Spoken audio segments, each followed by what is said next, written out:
So, yeah. So, none of you want me to dance, I promise you that, especially today. So the first agenda item, which you'll see here in a second, is called My Butt Hurts. And you might think that agenda item's a joke, but this weekend I actually rode my bike 200 miles halfway across Massachusetts to raise money for pediatric cancer research, and I promise you, it is no joke. In fact, Joanna gave me icy hot today, which I'm not sure I actually want to put on, but if you've ever sat on a bike seat for 10 hours over 2 days, you understand what I'm talking about. But on this ride, I averaged 18 miles an hour over the entire 200-mile ride, which is crazy because when I ride on my own over much shorter distances, I only average 15 miles an hour. 3 miles an hour is a big deal over that kind of distance. So why was this possible? There's our update. See, number one, I wasn't lying. So why was this possible? How did I go faster over 200 miles in a group than I can go for 30 miles alone? Well, that's the power of the pace line. Most of you were here for my speech a couple of years ago when we first introduced our One Team, One Sound initiative, and I talked about how the purpose in that shift in our approach was to ensure that any of our kids, no matter what school they're in, would have the same high-quality academic experience. And that if we were all teaching the same things, it would be much easier to learn from each other and help each other, just as the riders in a pace line take turns breaking the wind for each other, which allows everyone to go faster than they could alone. As a matter of fact, yesterday, one of the riders on my team, who's a much stronger rider than I am, told me at the beginning of the day that he would break the wind for me for the entire 80 miles, which is nuts. And in doing so, he effectively pulled me across the finish line in second place out of 6,000 riders. The third rider was half an hour behind us. That's the power of the pace line. This is what you guys have done for each other. As we've aligned everything, we've been able to learn from some of our teachers and leaders who are setting the pace for the rest of us. And today, our first annual Heartbeat Day, we are going to take learning from each other to an all-new level. But first, a little bit about what this day is and where it came from. For those of you who are new, let's go back a few years to Kip, New Jersey before One Team, One Sound. Back then, we had very little consistency across our schools, no common curriculum, no lesson plans, nothing like that, different schedules, etc. But as we got bigger, us not being on the same page became a problem for our kids. They were having inconsistent experiences across our schools, learning different things and different amounts, getting different levels of preparation for the next level. And just as importantly, it was hard for us to learn from each other because we weren't teaching the same stuff. And the state tests got harder at that time, exposing areas where we weren't preparing our kids for college. So we committed ourselves to, and the dotted green line is the state average. So we committed ourselves to making changes our kids needed, aligning curriculum and assessments, adding content team meetings and OTOS PD, and shifting our collective mindset to one in which we were all responsible for all of our kids. We started to act like a pace line, and it started to work. Last year, in 2016, we went up almost 10 points across the board. So we're on the right track, but still not preparing enough kids for college. So then we learned from classrooms that we're getting breakthrough results, and we refined and doubled down on our One Team, One Sound. And here are the newly released scores, results of those efforts.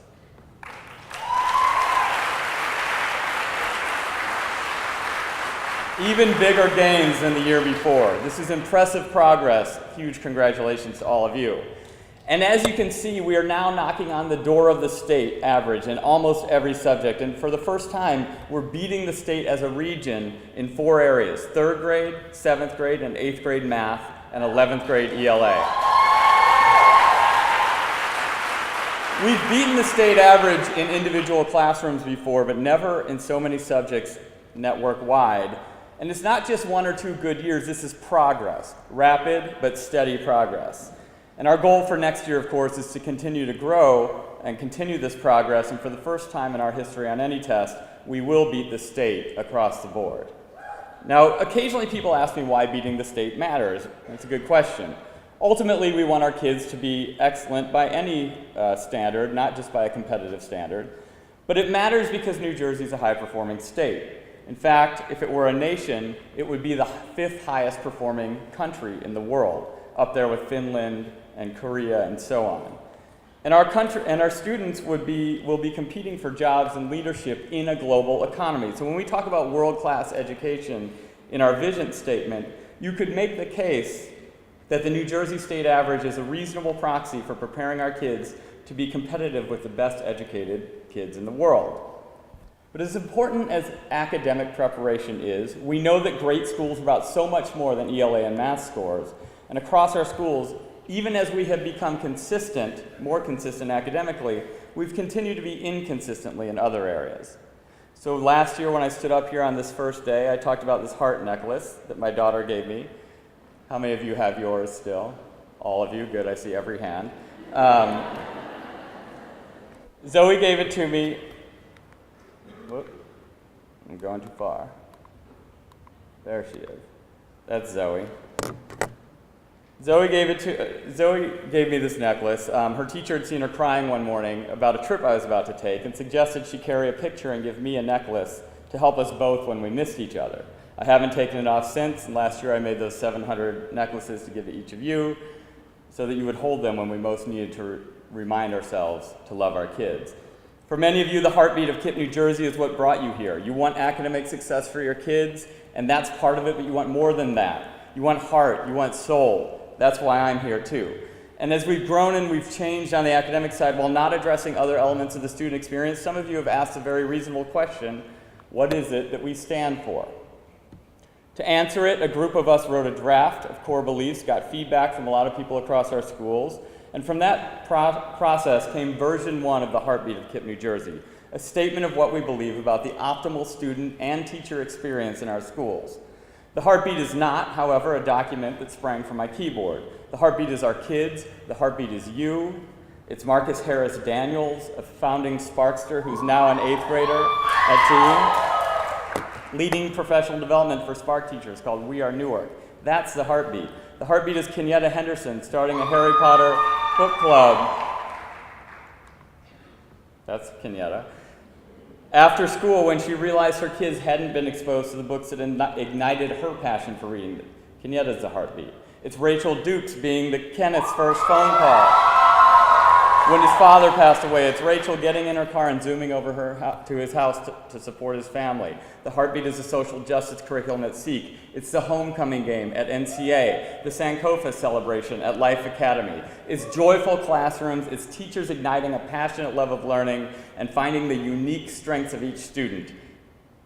It's the untold stories happening every day in each of our schools, stories that we intend to tell. The 13 principles we've identified are broken into 4 sections that describe our beliefs about commitment to kids and leadership, about school culture, and about instruction. The first one is my all-time favorite old school KIPP quote: "Promises to children are sacred." It's our number 1 value, kid focus, our unwavering commitment to our kids, their families, and our communities. It's Kyle Newsom, Ronan Joseph, Crystal Jackson, Linwood Jones, running a program for kids who had previously dropped out, bringing them back into our embrace, keeping almost all of them enrolled throughout the year, progressing towards their diploma. The second category we are calling outstanding teammates are everything. This one is about how we lead in our schools, how we know that great people want to work alongside other great people doing great things. And it's knowing that great teams are diverse teams that treat people equitably.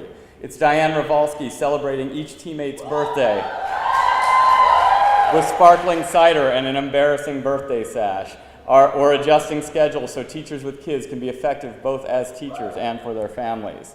The third overarching principle is about the student experience. In our best classrooms, the feeling you get the moment you walk into the classroom is that the kids look like they woke up, wiped their eyes, put on their clothes, and sprinted to school as fast as they could because they couldn't wait to be there.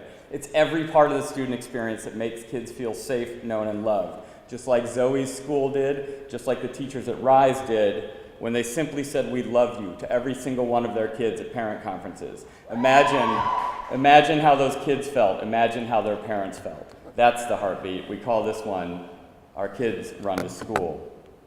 And the fourth one is about how we get our kids ready to change the world. We want for them in the long run, after they leave our embrace and head into the real world, to become change agents, fighting injustice wherever they go.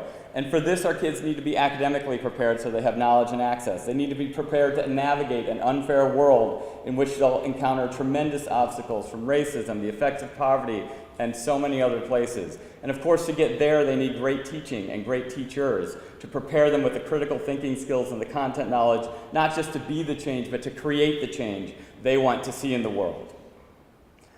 Because the world won't be fair for our kids until they are running things. This principle we've described with the simple declaration that our kids will change the world.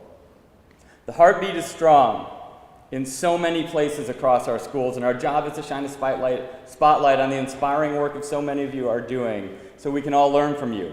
We're starting this today by showcasing some of last year's TeamSpeak winners and nominees, people that you all have named as exemplars of our values, who will be giving TED Talks about how they think about teaching and what they do in their classrooms. We'll have Kristen Proft talking about building strong relationships with high school students. Tamika Killens talking about the best mistake she ever made.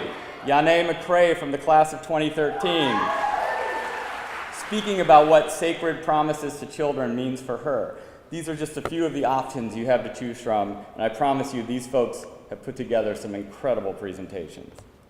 After today, you'll get updates from us about the pulse of our organization to shine a spotlight on great practices to give you all ideas for your classrooms, because none of us is done perfecting our craft.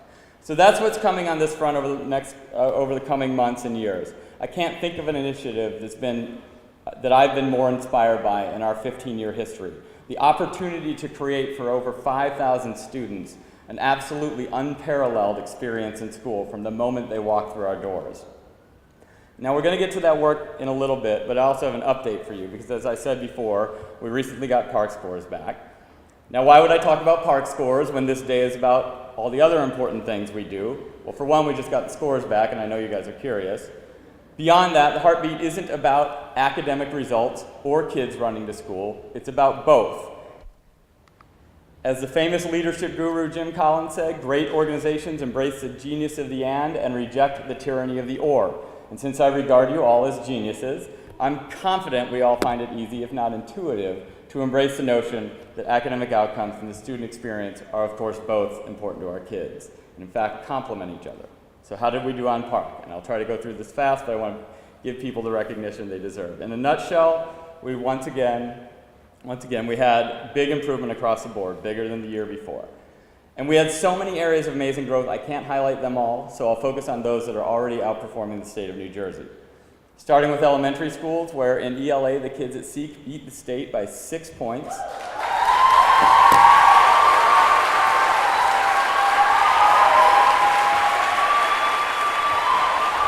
Nice work. And in math, all three of Seek, Spark, and Thrive outperformed New Jersey with 76, 69, and 79% passing.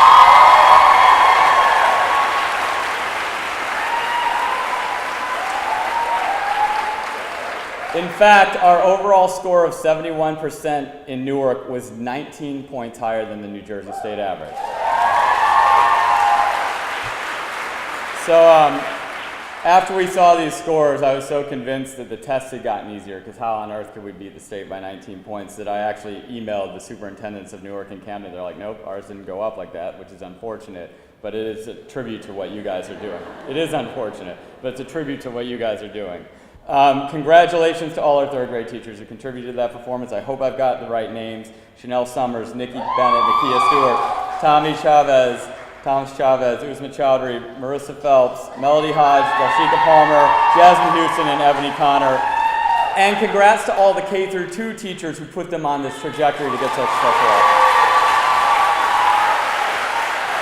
At the middle school level, huge improvement in both math and ELA. In ELA, we're close to beating the state in a bunch of places. The classrooms, though, that actually did so were Lauren Alcina, Sean Burke, and Becca Burgess, a 6th grade class at Bold, beating the state by 22 points at 75% passing in Lauren's class in particular. Michael Lamaster and Kaidi Ferguson, 7th grade class as a team,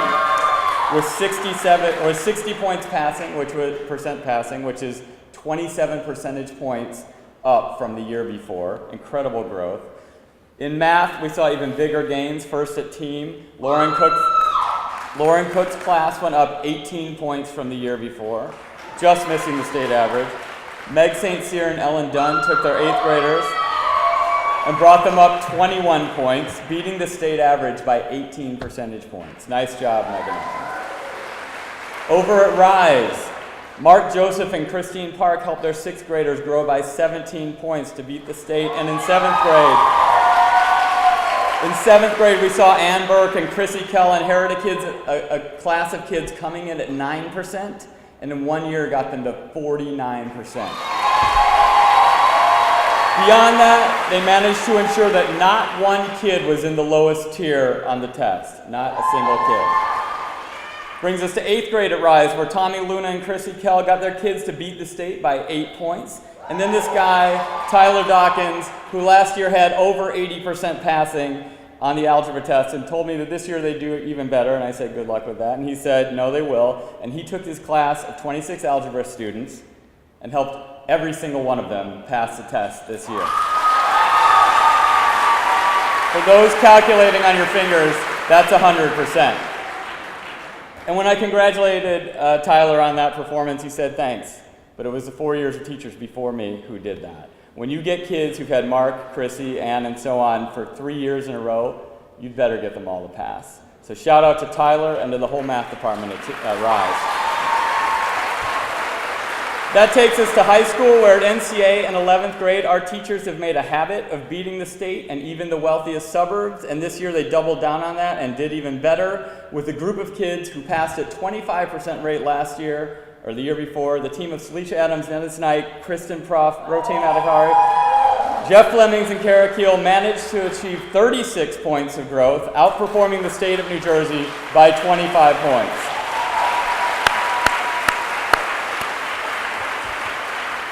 Now again, we saw a lot of improvement last year, and we had big gains in lots of classes. There are a lot of people I'm leaving out who had great years, and it's a beautiful thing to have so many shining stars that I can't even fit them into one long-ass speech.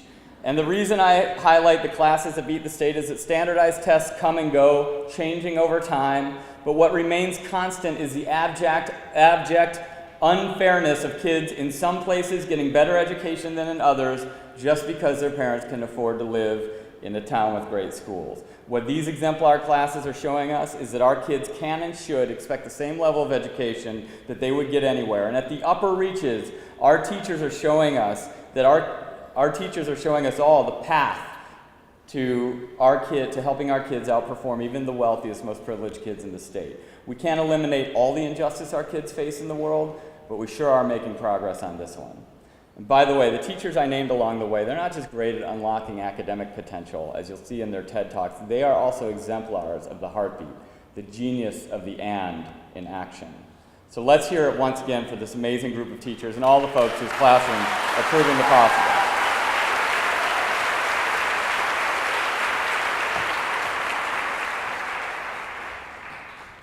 So as we highlight individual classrooms, we're also going to make an organizational push in a number of critical areas. We would love to tackle every single part of the organization that needs work. But if we learned anything over the last 15 years, it's that to do something well, we have to focus on a couple things at a time. So we convened a group of teachers and leaders from around our schools to help us figure out what to prioritize this year, and we landed on these 4 things. First, in the ongoing work to prepare our kids to change the world, we're going to continue to refine our one team, one sound work. As you know, 3 years ago, we moved from everyone doing their own thing to providing you with curriculum and assessments in ELA and math.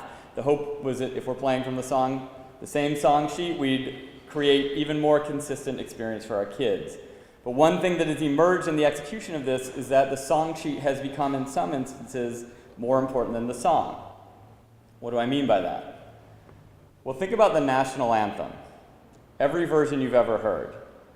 And then think about Whitney Houston's version.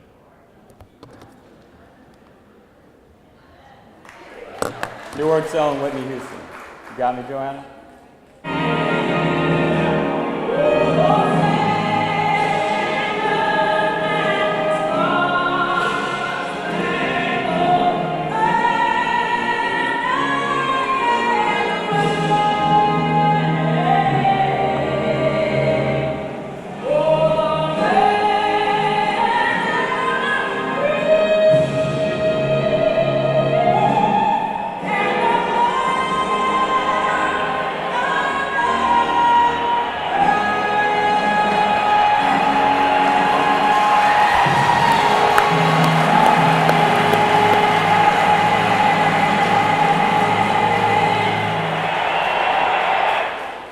Okay, so every version you've heard, including that one, come from the same piece of paper.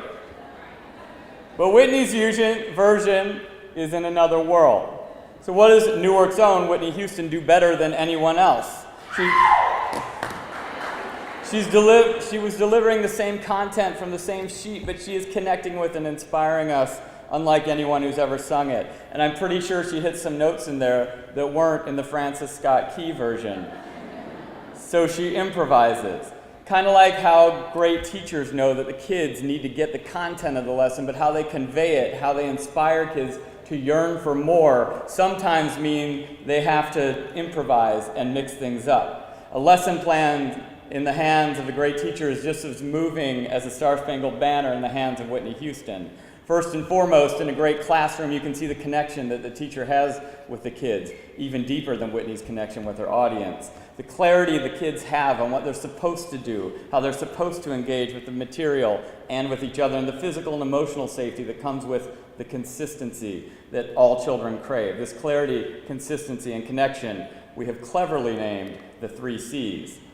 If you want our kids running to school, we need to get great at the 3 C's. Our second priority, in the interest of squeezing the one team, one sound metaphor for all it's worth, is about playing the song rather than just the notes. If you think about an orchestra, you not only have the sheet music in front of the musicians, but you also have a conductor at the front. Imagine if an orchestra just set out to play a song and ignored the conductor. He goes like this, and they just keep playing the same volume. He goes like this, they just keep playing the same speed.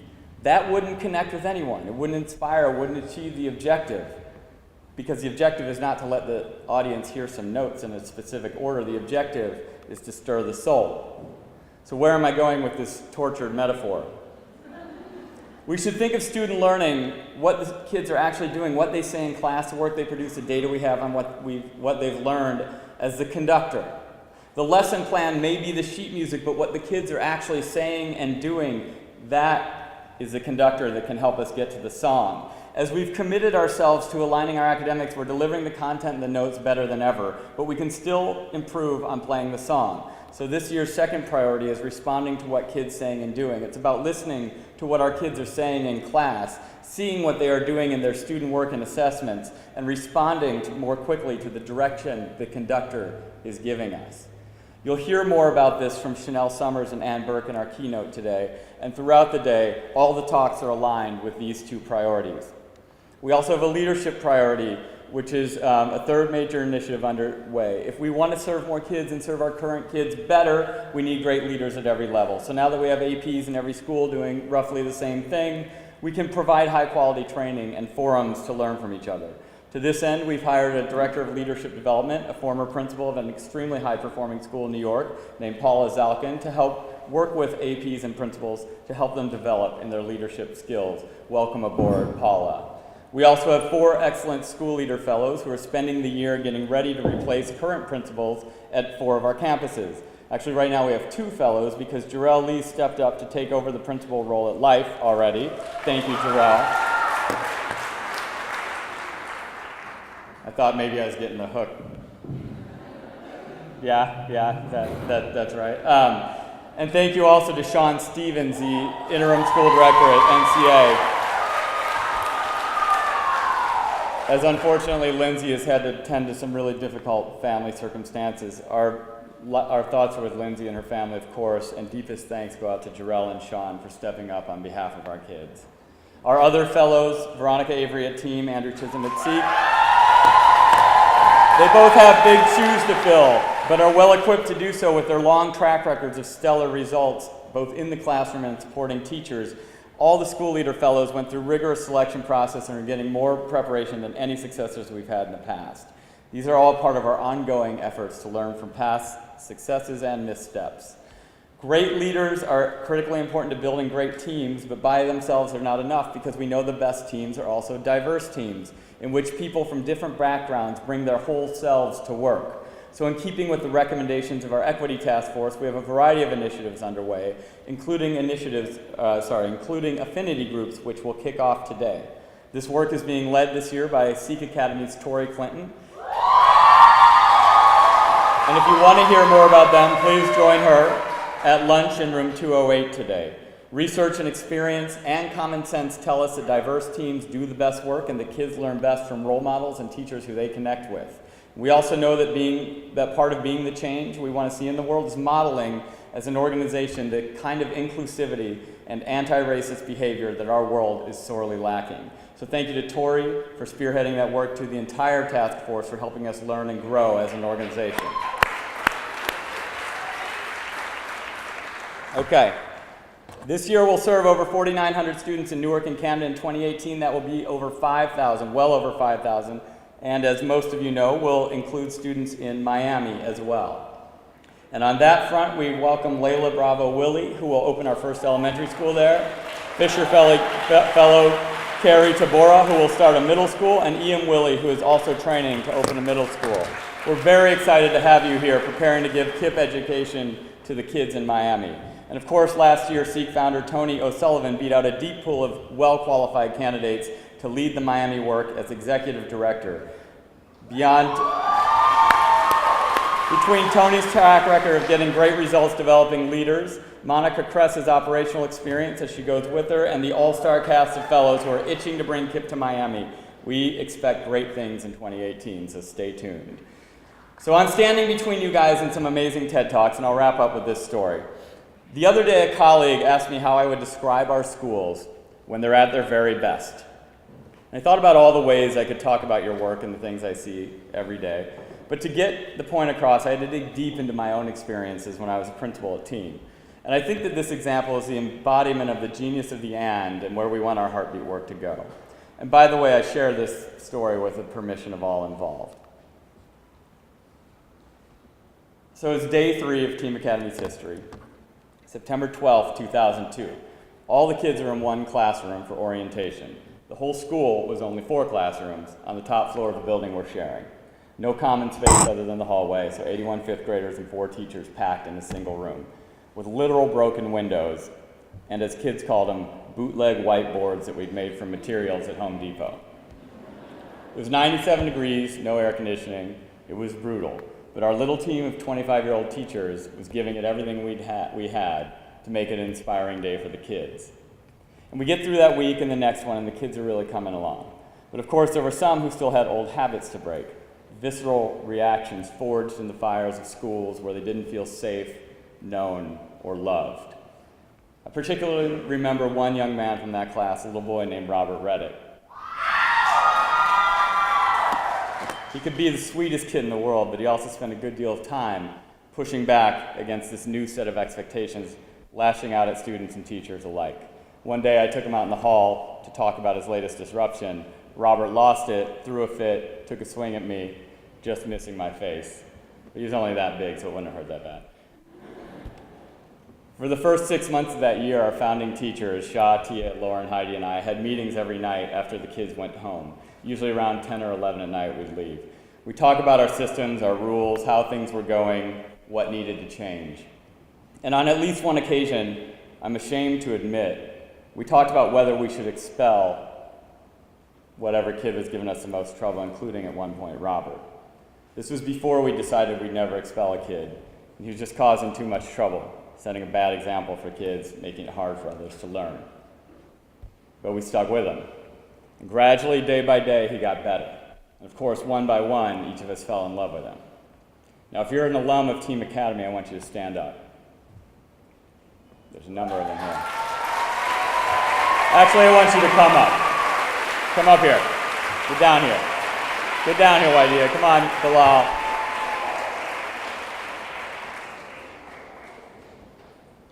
Just stand down here around me. I have a point to make.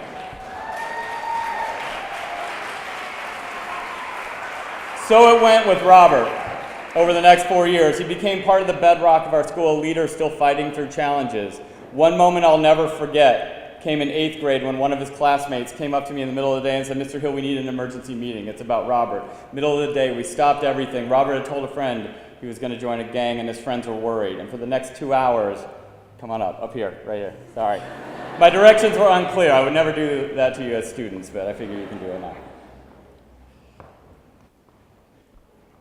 And for the next 2 hours, the founding class at Team Academy proceeded to talk to him about what he meant to them, as a classmate, as a leader, what they saw for his future, a higher vision that he could see for himself at that moment. It culminated with one of his friends saying, "Robert, you're my best friend. I love you. I look up to you, but I'm not strong like you are. If you do this, I'll be next." The kids stepped up and it worked. The next year, Robert went to St. Benedict's, where he continued to be a leader, but his heart wasn't in the classwork. He made it through to graduation, but didn't know what his path would be and worked various jobs until one day he decided to come back to Team Academy as a campus aide.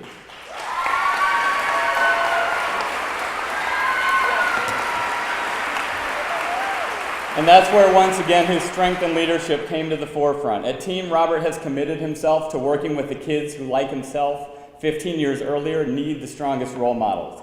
They can relate to him because he can relate to them. And he brings in other alumni to come in and act as mentors and give some of our kids another caring adult in their lives, to give them an even greater sense of community. And now Robert, with a sense of purpose animating him like never before, has re-enrolled in college to finish that degree. Yet another step in his leadership journey. Yet another act of courage that makes him the tremendous role model he is for our kids. We, the teachers of Team Academy, didn't save Robert any more than he's saving the kids he works with now. His classmates and his teachers simply helped him see the person he could be. Our role as adults was to do what those 8th graders did, not give up on him, have his back, help him understand that the strength and passion that led him to swing on me in 5th grade were the same things that would make him a leader and a role model for the next generation of Team students. That's what we did. Robert did the rest. The first principle of the Heartbeat is we don't quit on kids. In a world where so many people expect kids to be adults and so many schools take the path of least resistance, we keep our promises because we know that in every 10-year-old Robert, there's a future Mr. Reddick. Everything about Robert is the Heartbeat. Everything about the Heartbeat is Robert. Promises to children are sacred? Yep. Outstanding teammates are everything? Can't imagine a better person to work alongside. Our kids run to school. Look at that picture. What do you think? And helping our kids prepare to change the world, who could do that better than someone who is changing it himself? All these beautiful people standing here behind me are Team alumni who now work in our schools. All of them changing the world every day, student by student. Imagine what this will look like when your students are up here, working next to you as aides, as teachers, and as leaders. Imagine this world we live in, the beautiful parts and the ugly parts, and how much more beauty there will be when our kids have taken their rightful seats as change agents, using their passion, their brains, and their strength to be and to bring the change they wish to see. This is the work we have in front of us this year and into the future. It's the best work there is, the best work there could be. Great teaching, great leading, creating great schools for our kids, and never, ever, ever giving up on the heart that beats within each of them, pounding out a rhythm that will one day change the world. Let's have a great year.